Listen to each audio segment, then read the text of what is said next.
Сайн маркетингтай байгууллагад зар сурталчилгаа шаардлагагүй байдаг. Намайг маркетер Нандаа гэдэг.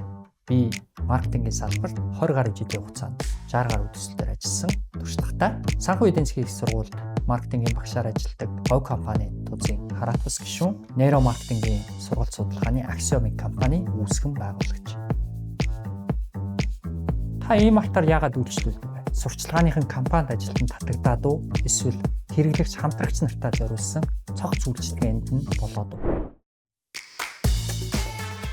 Маркетингийг дийлэнх хүмүүс харахтаа сурчлагааны компанид ажил сүлтэй ураа үг гэж хардаг бол миний энэ хүү томьёос гэсэн хичээлээр би маркетингийн харагддаггүй хэсэг бол бизнес моделийг бүтээх, брендингээ хийх, өрсөлдөгчийн судалгаагаа хийх, нейро маркетингийн асуудлыг судлах болно.